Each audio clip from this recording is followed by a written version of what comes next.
जन्माष्टमी की रात हमेशा से ही बड़े घर में रौनक लेकर आती थी।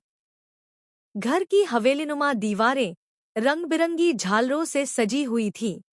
आंगन में माखन की महक घुली हुई थी और हर कोने में बांसुरी की मधुर धुन सुनाई दे रही थी।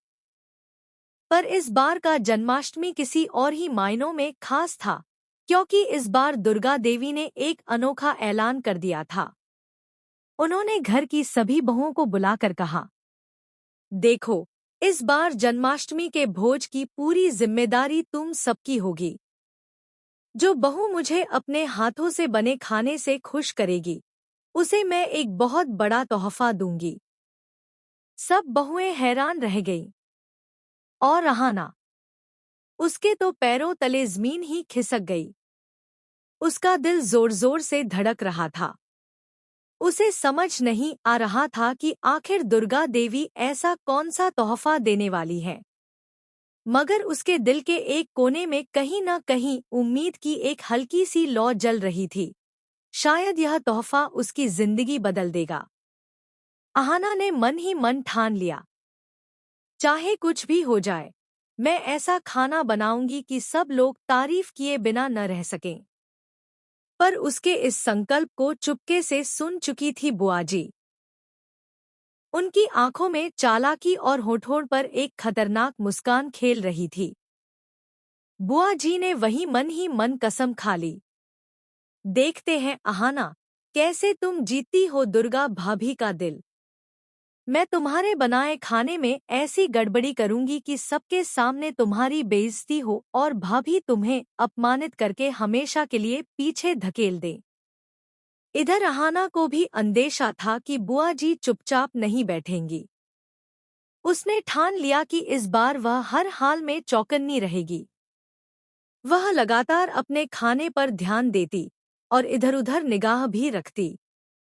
खाना पकाते समय पूरे घर में घी और केसर की खुशबू फैल गई थी।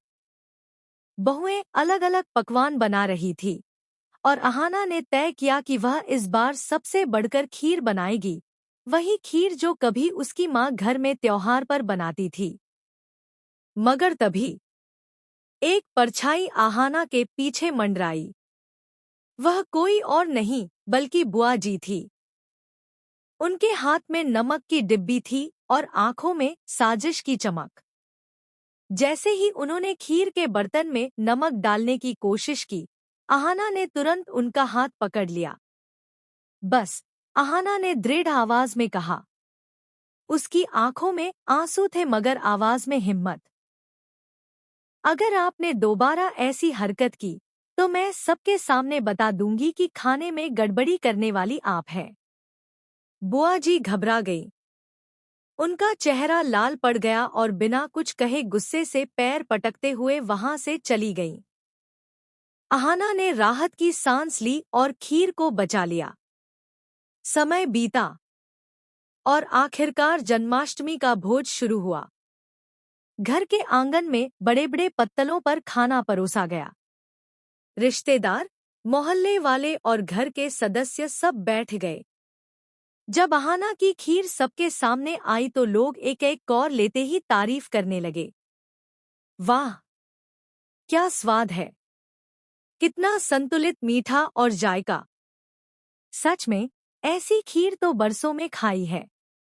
सबकी जुबान पर अहाना का नाम गूंजने लगा। यह सुनकर बुआ जी अंदर ही अंदर जलने लगी। मगर दुर्गा देवी के चेहरे पर गर्व और खुशी साफ झलक रही थी। इसी बीच दुर्गा देवी ने सबके सामने अहाना को पास बुलाया। उन्होंने एक खूबसूरत लकड़ी का बॉक्स उसके हाथों में थमा दिया। पूरे आंगन में सन्नाटा छा गया।